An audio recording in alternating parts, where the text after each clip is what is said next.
Suas mãos em nome de Jesus.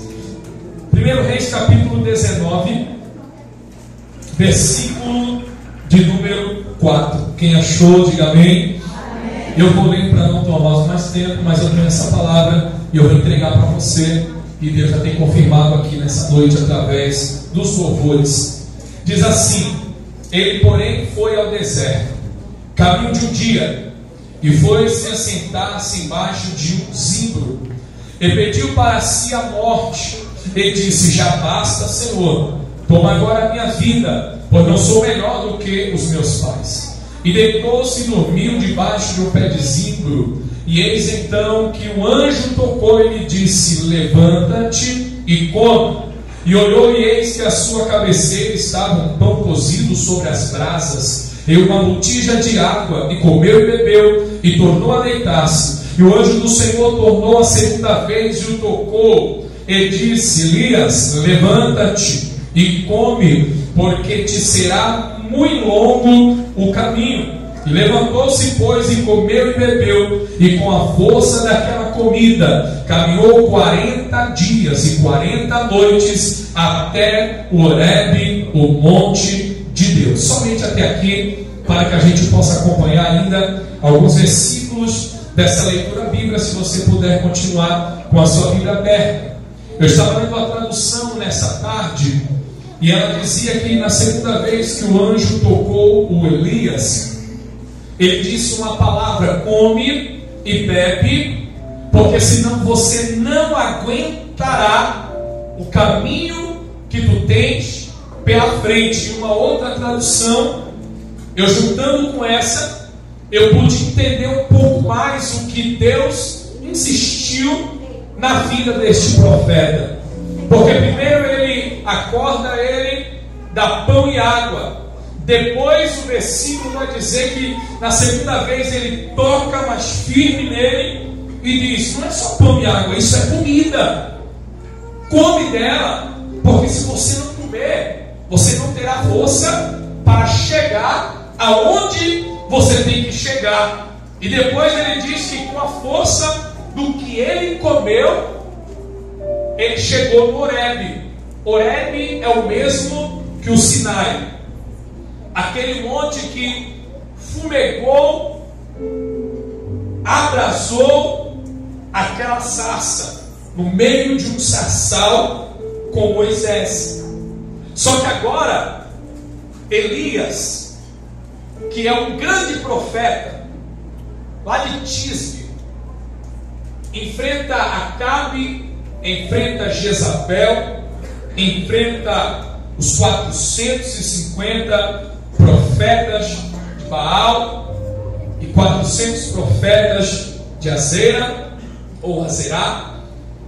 Então ele tem força para clamar e fogo do céu cair. Ele tem autoridade para fazer prova se é homem de Deus e se Deus está com ele.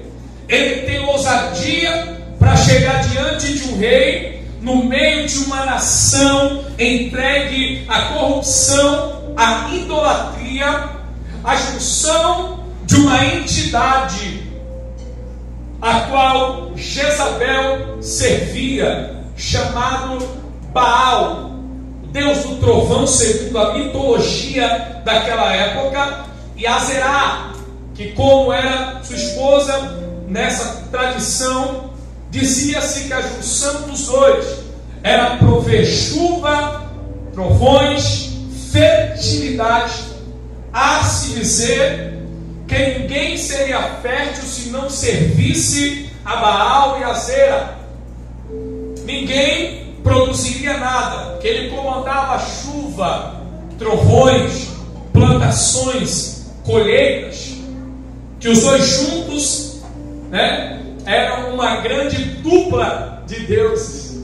Então Elias vai enfrentar Acabe, que se juntou numa aliança de duas entidades terríveis, que só mudam de nome no decorrer de toda a história.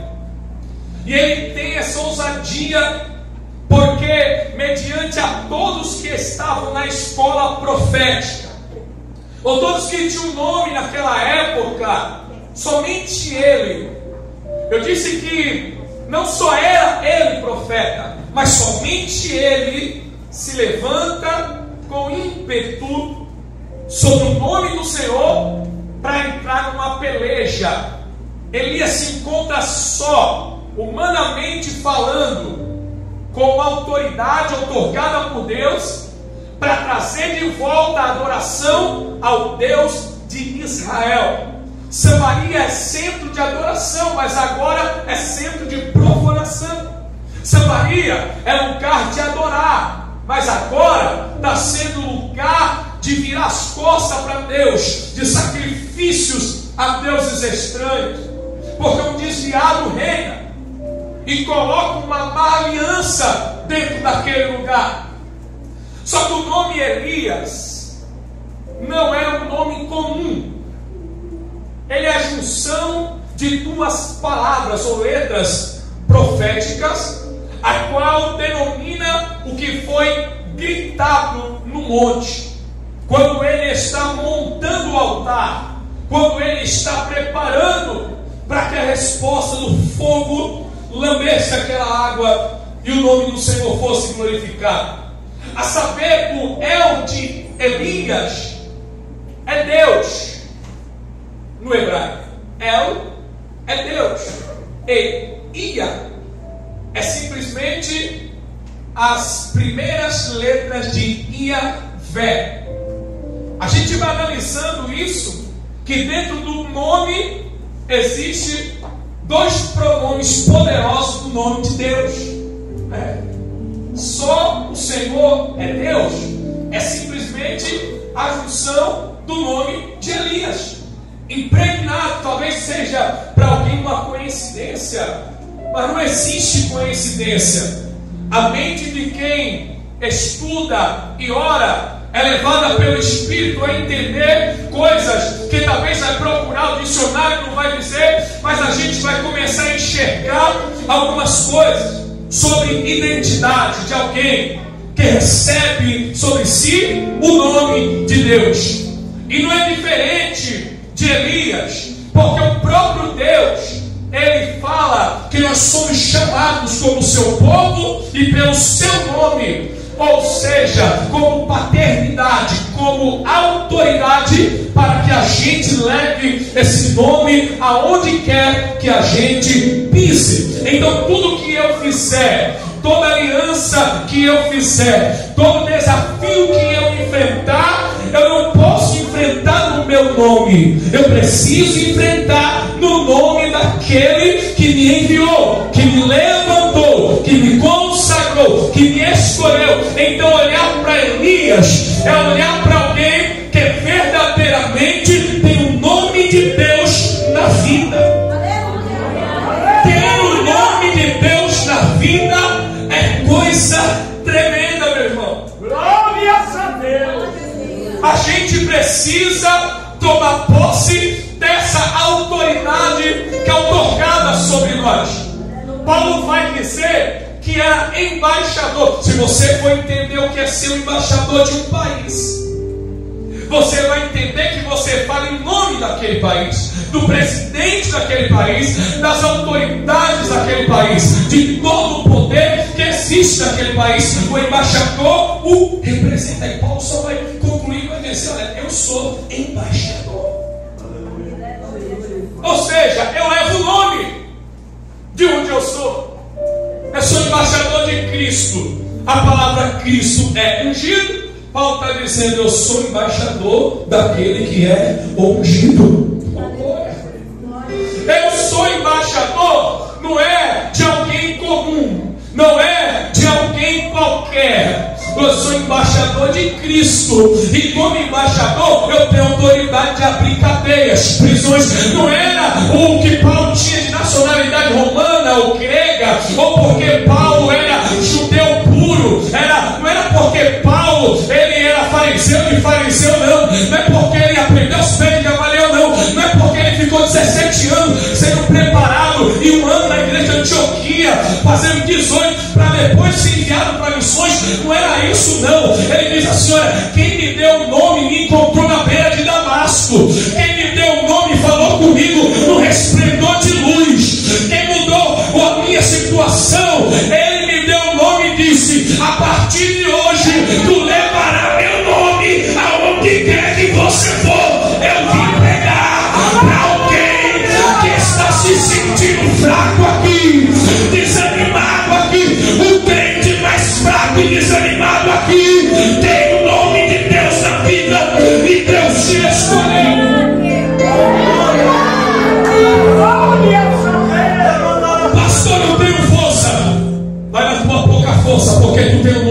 tua vida.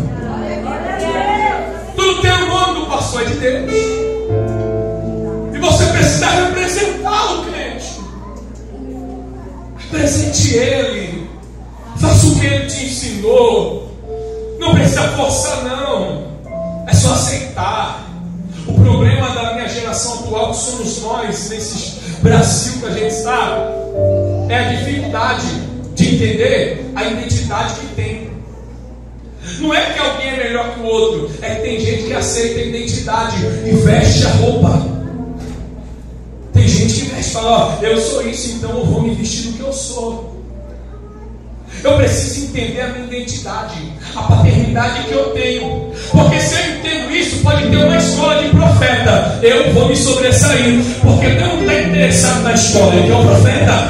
Que adianta estar na escola, mas não exercer a forma profética, o ministério profético. Do que adianta a gente caminhar e não assumir uma identidade, e não enfrentar os desafios. Ele estava dizendo, no meio desses 7 mil aí, Deus, só eu me levantei. O Senhor pode até dizer que eles não se dobraram, mas o peso da identidade sou eu que estou levando. E hoje eu vim também animar o crente que tem tentado levar essa identidade. Jesus falou comigo: você não vai parar, você não vai desistir, você não vai abandonar. Eu vou renovar a tua vida e eu vou te usar ainda na terra. Deus diz: sou eu quem faço, não é você. Glórias a Deus. Eu só preciso de você. Aleluia. Mas se você não quiser, eu levanto a criança. Se você não quiser, eu trago alguém lá de fora. Mas para que trazer alguém de fora se tem tanto homem e mulher de Deus sentado aqui? Para que gritar: eis-me aqui, envia-me ao irmão da direita, se Deus quer contar comigo? Para que ficar jogando situações e passar tempo somente se contentando em sentar no banco, em ficar orando, dando glória e observando quem faz ou quem não faz? Quem muito observa fala demais, quem muito olha critica muito, quem muito só fica parado começa a dar problema para si mesmo. Mas o Espírito de Deus me trouxe aqui nesta amada congregação para dizer: é tempo de levantar do banco do profeta. Em mulher profetiza de Deus, em jovens, é tempo de se levantar e agir, se posicionar e dizer: eu assumo a identidade de Deus sobre a minha vida, sobre o meu ministério e sobre a minha família. Deus está interessado em você. Levará se repaca choia. Deus está interessado nos adolescentes. Deus está interessado na juventude. Deus está interessado nas mulheres. Deus está interessado nos músicos. Deus está interessado nos obreiros. Deus está interessado nos varões. Deus está interessado nos novos crentes. Deus está interessado em você. Deus está interessado nos teus filhos. Deus está interessado na tua casa. Deus está dizendo nessa noite: eu te trouxe aqui para te dizer: come essa comida para aguentar o que há de vir, e você vai fazer a diferença. Deus vai te levantar. Diga para quem está do teu lado: se prepara, mas se levanta. Se prepara, mas se levanta. Deus está interessado em você. Deus se interessa tanto em você que Ele não deixa a maldição ficar na tua casa. Ele não deixa a praga acabar com a tua vida.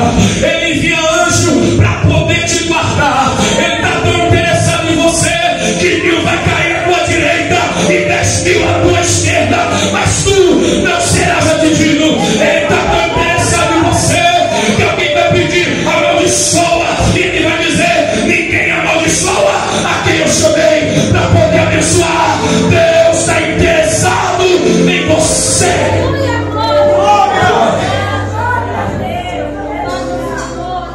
Só que o interesse tem que ser mútuo, correspondido. Imagine você, só a mulher demonstra amor e o marido é uma geladeira. É chato, né? Imagine você um marido romântico e uma mulher um sepulcro. Chato, né? Imagine um cobrando do outro atenção. Imagine um cobrando do outro carinho. Deus está dizendo nessa noite: eu estou interessado. Eu estou interessado em você. Em você, porque não abre teu coração para se declarar. Sabe por que tem gente que está angustiada? Porque fecha o coração para Deus, mas abre para qualquer um. Porque abre o coração para outras pessoas entrarem e te ferirem, mas tem dificuldade de abrir espaço para Deus usar. Não quer deixar Deus usar porque tem trauma de dar errado, porque vê algumas coisas ferindo pessoas. Se a gente pensar em não ser ferido porque decidiu servir, a gente nunca vai ter a intimidade necessária. Olha para mim aqui, a árvore de sicômoro que foi falada aqui, que é figueira brava, ela só dá fruto depois que ela é ferida, senão não dá. A casa de Betânia, aonde Lázaro, Marta e Maria moraram, Betânia é casa do figo verde. Aí Deus vai lá e fere a intimidade, que é Lázaro, para poder fazer Betânia nunca mais ser verde, para fazer Betânia produzir. Todos que estão com medo de se ferir, eles deixam de viver um grande propósito. Ezequiel tinha o propósito de ser sacerdote. Aí Deus pega e muda ele para profeta. Quando Deus chama ele para a escola profética, ele não vai para a sala de aula. Ele tem que aprender a ser profeta à beira do rio Quebar. E quando ele foi exercer, a prova foi no vale de ossos secos. O negócio era tão espinhoso, querido, que Ezequiel não pôde responder se vivia ou não vivia. Ele disse: tu sabe. A convicção dele é o seguinte: tu já me trouxe até aqui, eu já vim nesse balaio de gente, eu não pedi para estar aqui, eu estudei para ser uma coisa e agora tu está me levantando para outra. Eu não pedi para ser isso. E uma das maiores coisas que acontece, as feridas, diga para quem, me ajuda assim, só diga para quem está ao teu lado: ferida faz parte. Ferida faz parte. Porque uma das maiores feridas de Ezequiel foi quando Deus falou para ele assim: eu vou tirar o brilho dos teus olhos, aquilo que te traz. Vou tirar o esposa. Só que é o seguinte, Ezequiel, eu não quero velório. Eu não quero 7 dias de pranto, não quero. A Bíblia diz que a mulher morre de manhã. De tarde Deus está dizendo: vai lá e profetiza. Calma aí, Deus, é para usar o que aconteceu. Engole o choro, porque a situação que tu se encontra, você é o meu instrumento e o meu nome está sobre a tua vida. Deus! Você não vê Ezequiel? Pai! Você não vê isso. Você vai ver um homem entregue a um chamado. Você vai ver um homem deixando Deus trabalhar na vida dele. Você vai ver um homem que Deus faz com ele, tira ele da casa, depois tira ele dos amigos, depois tira ele da terra natal, depois tira ele do ministério sacerdotal. Então todo mundo que Deus vai tirando alguma coisa, Deus também vai acrescentando o que ele quer. Porque em todo momento que Deus vai tirando algo de Ezequiel, Deus vai começar a abrir o céu para Ezequiel. Então não te preocupe se vai ferir, se Deus vai tirar ou se vai perder. Tenha em mente que Deus não fica devendo nada, e em tudo Ele tem propósito. O céu só é aberto para quem aguenta ser ferido e para quem aguenta perder, para ser glorificado o nome de Deus. Eu te trouxe aqui para te dizer: crente passa prova, passa. Crente passa fome, passa. Crente passa perto, passa. Ah não, pastor, porque Davi era moço e foi velho e nunca viu um justo mendigar o pão. Descendência dele. Bem, mas Paulo diz assim: sem ter fome,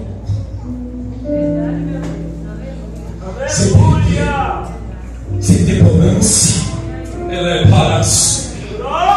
Eu sei não ter nada sem ter tudo. Aí Filipenses 4,13 é o que a maravilha do povo gosta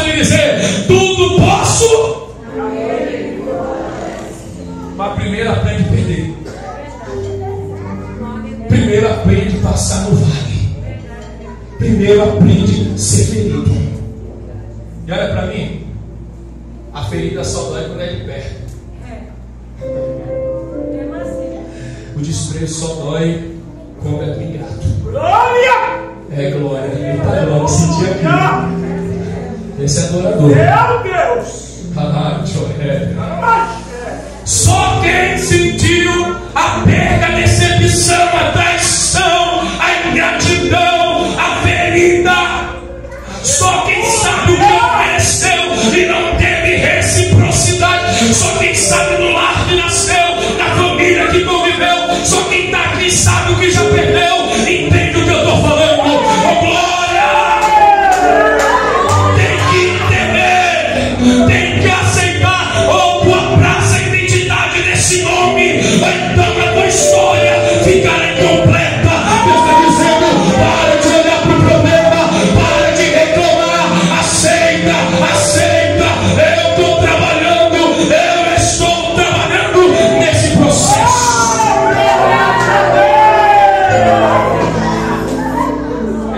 Eu sou mecânica.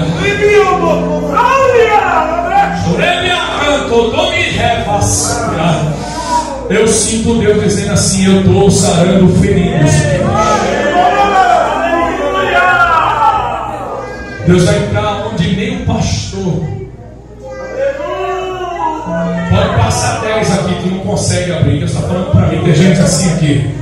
Mas o Espírito Santo me trouxe de 286 km. E eu não gosto de brincar porque eu sou profeta. Pastor não tem ministério profético? Tem sim, o pastor tem um ministério profético. E eu quero dizer para você, como profeta nessa noite, como boca de Deus nessa noite, recebe sobre a tua vida aí o bálsamo, a cura, a libertação dessa dor, dessa agonia.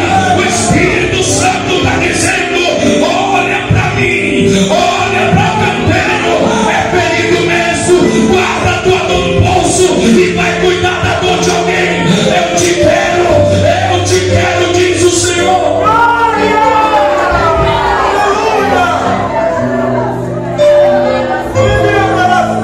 Não adianta fugir não. Quanto mais tu foge, quanto mais tu se esconde. Jonas disse assim, ó: da profundeza do inferno. Glória a Deus! Aleluia! Porque todo mundo que foge da vontade de Deus vive o inferno na vida. Pastor, lá é inferno. Não, mas ele que orou assim. Não posso fazer nada, está escrito. E eu sei o que é sentir isso. Eu sei o que é tentar orar pela minha esposa e a cura não vir. Eu sei o que é olhar para o meu casamento e ver ele morto e Deus ressuscitar. Eu sei o que é lutar para Deus renovar sentimento, restaurar a história. Eu sei o que é correr para médico, porque dizendo: eu não vou mais fazer nada porque a pessoa é grata, ninguém merece, as pessoas. Eu sei o que é isso, eu estou pregando o que eu vivi. Hoje, quando eu prego curado em situações, pode meter o dedão na ferida, irmão, não vai acontecer nada, ela está aí cicatrizada. Porque cicatriz é memória. Vamos criar memória. A melhor memória que existe é tu olhar para a cicatriz e falar: sobrevivi. Agora, o incrível é que eu já vi gente na vida mostrar o corpo cheio de cicatriz e a pessoa continua vivendo a mesma vida. Aí o Espírito Santo traz para o Evangelho. Para quê? Ficar vivendo os mesmos ciclos, sendo que ciclos são feitos para te formar. Para que passar pelos mesmos vales, sendo que vale é lugar de te declarar como profeta. Aleluia! O vale só declarou que Ezequiel era profeta. Ele podia não saber a resposta, mas profetizar ele sabia. Então quer saber se você estudou para responder. Então quer saber se você está intelectual aí. Não tem negócio. Não é é isso que Deus quer. Deus quer saber se você está disposto. Deus quer saber se você vai corresponder. Deus quer saber se você vai se entregar. Deus quer saber se você vai se dispor, vai se colocar na fileira. Porque lá em Ezequiel 30, 22, 30 vai estar dizendo que procurou vir na brecha e não viu. Porque não adianta ter nome quando ele procurar, está na brecha. Deus não está interessado em formar 7.000. E os 7.000 só. A única testificação que Deus deu dos 7.000 foi quando Elias queria morrer. Foi quando Elias achou que estou sozinho. Deus falou: tá, não, tu está sozinho aqui, mas na tua retaguarda tem 7.000 que não se dobrou. Mas Elias tinha uma indignação. Onde eles estavam quando precisou se dispor? Aonde estavam os 7.000? Eu te falo, escondido em covas, recebendo pão e água. Porque Osés fazia isso para eles.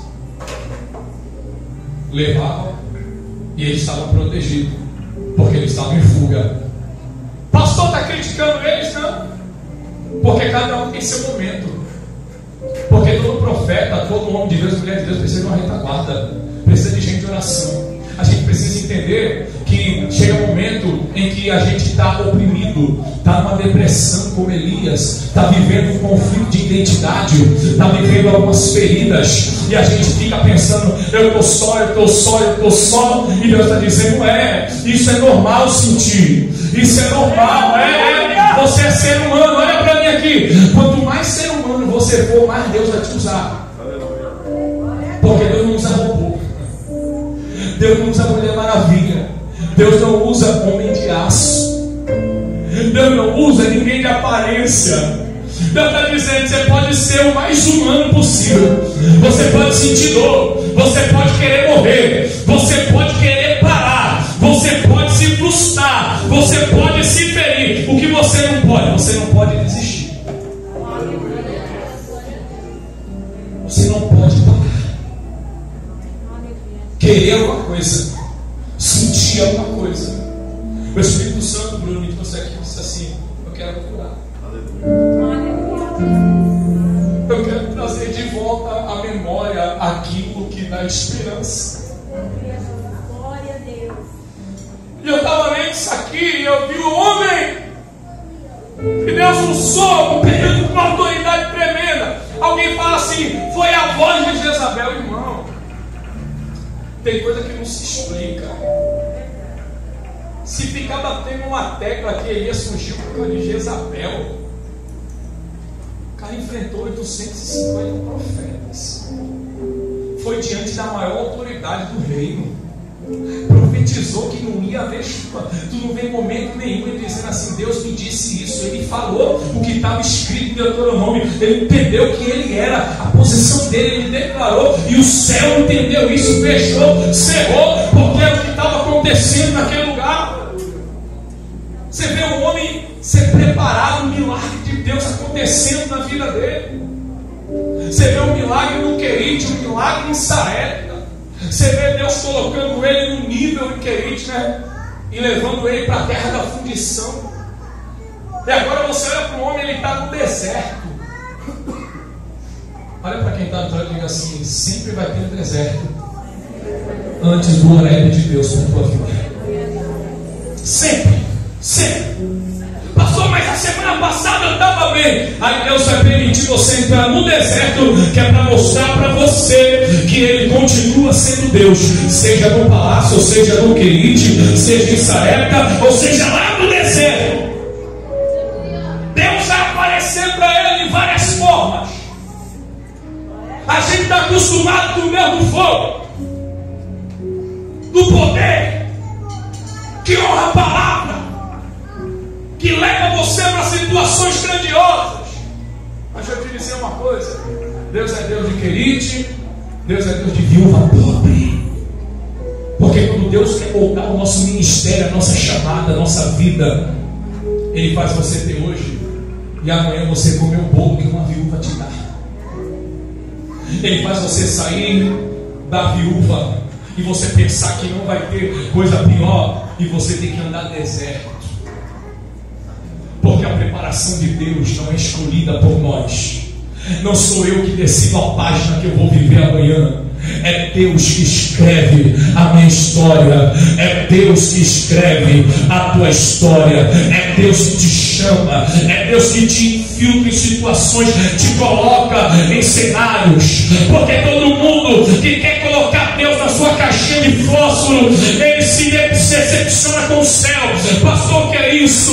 O menino rico, o jovem rico, ele chega: o que é que eu faço para dar no reino? O que é que eu faço para estar contigo? Ó, 5 mandamentos terrenos. Jesus falou, ele falou: eu cumpri tudo. Ele falou: legal, ele só falou 5 da terra. 5. Quando Jesus chega e diz para ele assim: te falta uma coisa, veja o que tem, dá para os pobres e me segue. Ele ficou triste, virou as costas, porque pregar é bom, né? Abraçar alguém é legal, honrar pai e mãe tem promessa. Agora, se desprender do que está no coração não é para qualquer um. Jesus olha para ele e fala assim: deixa. Jesus não queria o dinheiro dele, não queria que ele fosse lá fazer literalmente, pegar riqueza. Jesus queria saber o que estava no coração dele. Porque a maior prova de quem aceita a identidade de Deus, de quem aceita viver o que Deus tem, eu não estou falando de cargo aqui, eu estou falando de promessa, eu estou falando de um ministério pessoal, eu estou falando de algo que Deus vai te vocacionar, eu estou falando do que tu entende, do que tu faz. Eu conhecia um irmão que o ministério dele era abraçar, uma irmã que o ministério dela era só interceder, da outra era só visitar. Tinha gente que era só levantar, andar pela igreja, estar no meio, sem faltar nenhum culto, na intercessão. Porque as coisas se completam no reino. Você completa o que falta. O problema é que a gente, todo mundo quer ser polegar, todo mundo quer ter dedo de profeta. E Deus me trouxe aqui para dizer: você é o que completa no reino. Se tem alguma coisa faltando aqui, a culpa é sua, que não assume a tua posição. A gente culpa o governo, a gente culpa a liderança, a gente culpa o marido, a mulher, o filho. Mas esse menino ficou triste porque Jesus tocou no que ele mais amava, a sua riqueza. Eu conheço um Deus que nunca vai se encaixar no teu sonho. O pastor está falando heresia, não, porque Deus não te chamou para ele se encaixar no teu sonho. Deus chamou para você se encaixar no que Ele tem para você. Aleluia! Deus não tem que entrar. Deus está dizendo: não, precisa destruir, porque isso aí formou quem tu era.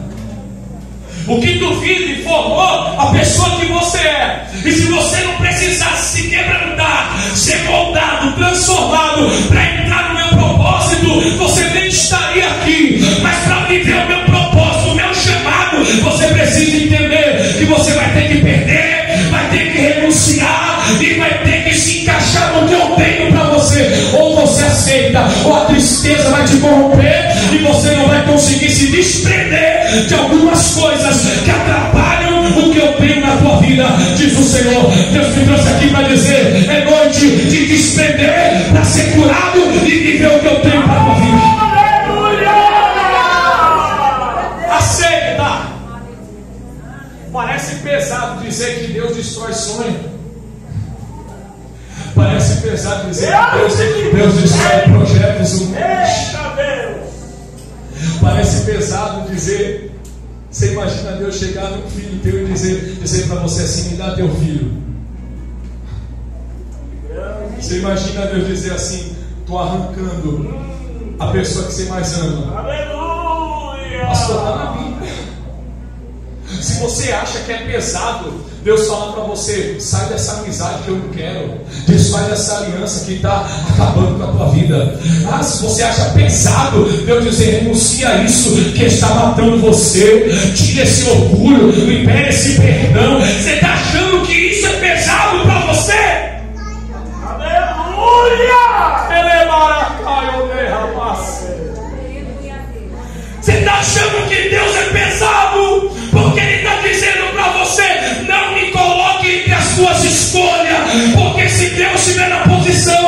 tu escolher entre Deus e algo, então ele nunca foi prioridade na tua vida. Mas ele me trouxe aqui para te dizer: levanta os teus olhos e vê o que eu tenho para a tua vida, e se posiciona para viver o meu sobrenatural.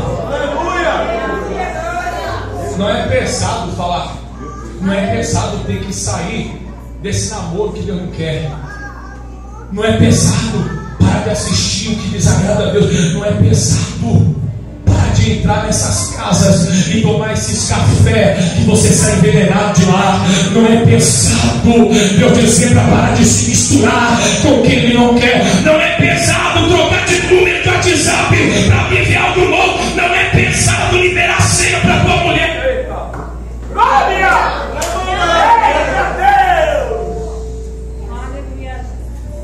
É pesado, pastor. É pesado. Não é pesado receber a identidade de Deus. Ela é para fora que é comparado. Deixa a Bíblia. Não vem hoje, o Bruno não está nunca mais. Mas eu tenho um negócio que eu. Não, olha. Espírito Santo. Glória a Deus! Eu quero mais. Eu quero mais. Eu quero ser recíproco. Eu quero que você também entregue algo. Eu quero que você faça valer a pena. Eu quero que você se esforce. O anjo chega para Elias e ele está dizendo: me mata. Acabou para mim. Aí o anjo vai lá, toca nele, ele ouve a voz. Elias estava sendo mimado naquela hora. Mimado. Deus, até os mimos, Deus, Ele faz questão de ir lá quando Ele não quer deixar você parar. É você que não percebe os anjos que Deus coloca. Deixa eu conjecturar aqui para tu não pensar que tem alguma coisa herética aqui. Para Elias foi um anjo, para você poder ser alguém que está dizendo: come, minha irmã, bebe, minha irmã. Mas Deus nunca vai deixar você morrer no deserto. Deus nunca vai te deixar morrer envergonhado. Deus não tem prazer em te ver perder essa batalha. Deus te trouxe aqui. Tem algo que quer te parar. Você está sem orientação, e o Espírito de Deus está dizendo: eu tenho colocado pessoas para te dar o que comer e o que beber, para você não morrer aonde você está. Ele é tão tremendo que ele vai uma vez, aí ele vê que o camarada come e volta a dormir de novo. Porque o século presente tem muita gente que o anjo da igreja, esse é o tipo de anjo que vai ficar aparecendo para crente no deserto. É o anjo da igreja. Não é não? É o anjo da igreja. Pastor, não tem anjo? Claro que tem. Tem o da igreja. É que o da igreja não tem asa, mas ele tem pão e água. Tem pão e água. Glória a Deus! Havia tem alguém aqui pregando. Para ele foi anjo, para você alguém está dizendo: come pão. Pão na Bíblia é palavra. Água na Bíblia é Espírito, presença, vida. Jesus olha para a mulher samaritana e diz: tu crê em mim, como diz a Escritura, rios de água viva fluirão do seu interior. E é o seguinte, mulher, não vai ser poço não,